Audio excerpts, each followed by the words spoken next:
बिस्मिल्लाहिर्रहमानिर्रहीम। नाज़रीन इकराम, अस्सलाम वालेकुम। रमज़ान मुबारक के आखिरी अशरे में इसराइल की जानब से फ़लस्तीनियों पर जो हमलों का सिलसिला शुरू हुआ था, अभी तक उसमें कोई कमी नहीं हुई। सबसे पहले तो उन्होंने मस्जिद अक्सा में आग भी लगाई और वहाँ पे बेगुनाहों का खून भी बहाया, और दुनिया ने देखा कि तशद्दुद के बदतरीन वाक़यात पेश आए। नहत्ते और बेगुनाह फ़लस्तीनियों के खून से गजा की ज़मीन सुर्ख हो गई। यूं लगता है कि दुनिया का ज़मीर मुर्दा हो चुका। यूरोप और अमेरिका ने इस जुल्म के खिलाफ अपनी आंखें बंद कर रखी हैं और इसराइल की हुकूमत को ये खुल्लम खुला छुट्टी दे रखी है कि वो फ़लस्तीनियों पर जुल्म और सितम जारी रखें। चंद अमन पसंद और गैर जानबदार मीडिया के लोग इस जुल्म के खिलाफ आवाज़ बुलंद कर रहे हैं। हम आपके सामने ये वीडियो पेश करते हैं, इसको मुलाहजा कीजिए। Mimi is in St. Paul listening on KTNF. Hey, Mike. Hi. Well, I'm confused. I want to talk about Israel. And so, can you even imagine any other country in the world allowing 530 rockets to fall before it took a step to defend itself? And then hearing the last segment, you guys were talking about not wanting to help fund the Iron Dome. The Iron Dome isn't just to protect Israelis. It's also so that they don't have to fire back and cause casualties in these areas of the Gaza Strip where the population is so densely populated. I just don't know. Tell me what you think would be an acceptable. When are the Israelis supposed to defend themselves? How can they do that? Well, wait a second, Mimi. Let me just turn it around and ask you something. You are a family. You have lived in St. Paul, Minnesota, for your family and your antecedents for probably, let's say, 100 years. And all of a sudden, I show up on your doorstep, literally on your doorstep. And I say to you, Mimi, get out of this house. This is my house. Let me tell you why it's my house. It's my house because my religion says it's my house. Now get out. Now, I happen to be standing on your doorstep with a gun pointed at your head and at your... Wait, who are you? No. Hold on. No. I listened to you. You listened to me. I don't know which side you're talking for, but okay. All right, Mimi, I'm going to put you on hold so you can go ahead and interrupt if you want to. But I'm standing on your front porch and I order you and your family out of your house. And I tell you that it's my house, not your house. And the reason it's my house and my block and my neighborhood is because my religious belief says it's mine. And you sit there and you say, well, no. What are you talking about? We've been here 100 years. I'm sorry. Get out, Mimi. So you leave. And the reason you leave is because you know if you don't, I'm going to blow up your house and probably blow up your family. So you leave and you move down the street. And for the next 60 years, you sit there and you get very, very angry because I came into your house and told you to get out. So what you do, Mimi, you decide, well, I know what I'll do. I'm going to start throwing rocks at what used to be my house, and it'll break the windows. That'll make that damn Malloy move. So you start throwing rocks. And then I come outside and I say, Mimi, were you throwing rocks? And you look at me rather sheepishly, and that's when I level an RPG at you and your family and your house, and I pull the trigger, and all of a sudden, whoosh, you're all gone. Now, which is the terrorist? You tell me. But tell me on another phone call, Mimi, because I'm not going to get involved in a big discussion about this. Thank you. Wow. When does Israel have a right to defend itself? Well, when does Mimi When do I have a right to defend myself? I came in and took Mimi's house. So if Mimi attacks me, who's going to say, well, Malloy, you have a right to defend yourself because Mimi's attacking you? And somebody else will say, yeah, but you took Mimi's house. Yeah, but, possession is 9/10 of the law. Nah, possession is 99.9% of the law. And besides, God gave me this land. What the hell is Mimi doing on it? All I had to do was come here and remind her, Mimi, get out. God gave this land to me. Now, if Mimi doesn't like that, she can go live in the little ghettoized area that I've set up for her near the Mississippi River in St. Paul, where there's bad electricity, bad water, the fish are no good to eat, and Mimi can stay there until hell freezes over. Or Mimi can throw rocks at my house.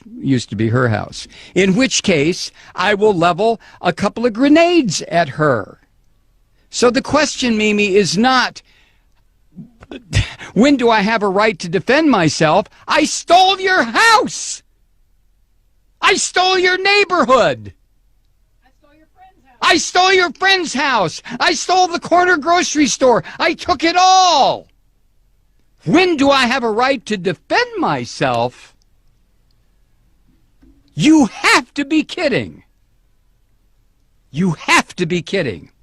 Let me recommend a book for you, Mimi. It was written by Rabbi Meir Kahana. The title is They Must Go. Read it and call me back. ناظرین، اس مسئلے کا حل کیا ہے؟ حل یہ ہے کہ نمبر 1، تمام وہ قوتیں جو کہ امن پسند ہیں ان کو متحد ہونا پڑے گا اور ظلم کے خلاف اور ناانصافی کے خلاف آواز بلند کرنی پڑے گی تاکہ ظالم کے ہاتھ کو روکا جا سکے. اور یہ صرف اسی خاص موقع کے لیے نہیں، بلکہ جب بھی ظلم ہو، دنیا میں کہیں بھی ہو، کسی بھی مذہب کے ماننے والوں کے خلاف ہو، کسی بھی فرقے کے خلاف ہو، آواز بلند کرنی پڑے گی. سچ میں بڑی طاقت ہوتی ہے یک زبان ہو کر اور ایک آواز سے، یک جان ہو کر اور ایک آواز کے ساتھ جو کام کیا جائے تو اس کے نتائج بہتر برآمد ہوتے ہیں. تمام انصاف پسندوں پر عموماً اور مسلمان کہلانے والوں پر خصوصاً یہ ذمہ داری عائد ہوتی ہے. ان کا فرض ہے کہ اس کے خلاف آواز اٹھائیں، چاہے وہ حملہ کسی چرچ پر ہو یا کسی فرقے کی مسجد پر ہو، وہ بابری مسجد ہو یا کہ پاکستان میں جماعت احمدیہ کی مساجد ہو یا لاہور میں عیسائیوں کا گرجا گھر ہو یا سندھ میں ہندوؤں کا کوئی مندر ہو یا وہ گولڈن ٹیمپل ہو. اگر سارے انصاف پسندوں کا طرز عمل متحد ہوگا تو پرامن رہ کر بھی وہ ایک پریشر بلڈ کر سکتے ہیں. اور مسلمان حکومتوں پر تو خاص طور پر یہ بہت بھاری ذمہ داری ہے کہ جب وہ یہ کہتے ہوئے نہیں تھکتے کہ ہم اس وقت تک اسرائیل کو تسلیم نہیں کریں گے جب تک فلسطینیوں کے حقوق ادا نہیں کیے جاتے. تو یہ صرف زبان کی باتیں ہیں، زبانی جمع خرچ ہے، عمل ندارت. اس کے سوا تو اس کی کوئی حقیقت نظر نہیں آتی. آج دنیا میں 57 مسلم ممالک ہیں. اگر وہ صرف اور صرف یہی میسج دے دیں کہ ہم جنہوں نے اپنے تعلقات اسرائیل کی حکومت کے ساتھ بنائے ہیں وہ ہم اپنے تعلقات پر نظر ثانی ہی کریں گے، تو بھی اس کا کچھ نہ کچھ نتیجہ ضرور برآمد ہوتا ہے. ایٹ لیسٹ وہاں پہ سیز فائر ہو جاتی اور وہ جن کو ذبح کیا جا رہا ہے ان کی تکلیفوں کے روکنے کا کچھ انتظام ہو جاتا. اقوام متحدہ کی سلامتی کونسل میں بھی یہ مسئلہ درپیش ہے، لیکن چونکہ وہ طاقتیں جن کو ویٹو کی طاقت حاصل ہے، جیسے برطانیہ، فرانس اور امریکہ، یوں لگتا ہے جیسے وہ ایک خاص مقصد حاصل ہونے تک یہ ظلم و ستم جاری رکھنا چاہتے ہیں، اور وہ اس میں ان کے برابر کے شریک ہیں۔ یہ سلسلہ ہماری نظر میں شروع کیسے ہوا؟ غالباً چونکہ اسرائیل میں گزشتہ کچھ عرصے سے وقت سے پہلے انتخابات ہوتے رہے اور کسی ایک پارٹی کو بھی میجورٹی حاصل نہیں ہوتی رہی، تو یہ ایک توجہ حاصل کرنے کا اور اپنی حکومت کو بنانے کا، مضبوط بنانے کا، وزیر اعظم جو وہاں کے ہیں ان کی یہ کوشش تھی، اور انہوں نے یہ کارڈ، فلسطینی کارڈ کو استعمال کیا ہے تاکہ ان کو ایک میجورٹی کی حکومت بنانے کا موقع مل جائے، اور ساتھ ہی ساتھ ایک تیر سے انہوں نے دو شکار کیے ہیں۔ ایک تو زمین ہتھیانے کا موقع ہے، اور وہ بہرحال انہوں نے وہ کام کرنا ہے، وہ زمین ہتھیانی ہے تاکہ اسرائیل کو، جو گریٹر اسرائیل جو ان کی ایک خواہش کے مطابق ہے، اس کو اس کے مطابق بنایا جا سکے اور وہ اس پر عمل پیرا ہے۔ یہ تو ایک سیاسی پہلو تھا اس مسئلے کا۔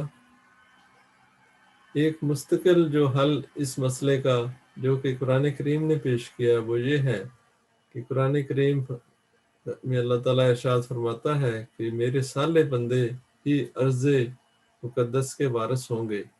تو مسلمانوں کو اپنے جو طرز عمل ہے، اپنے اعمال ہے، ان کی طرف توجہ کرنی چاہیے تاکہ خدا تعالیٰ کے وعدے ان کے حق میں پورے ہو سکیں۔ اللہ تعالیٰ انہیں اس بات کی توفیق دے، اور وہ خلافت جو خدا تعالیٰ نے اس زمانے میں قائم کی ہے اس کے ساتھ شامل ہوں اور اس کے زیر اثر کام کریں، اور اس خلافت کی برکتوں سے فائدہ اٹھاتے ہوئے اس مسئلے کو اپنے حق میں وہ حل کر سکیں۔ اللہ تعالیٰ انہیں اس بات کی توفیق عطا فرمائے، آمین۔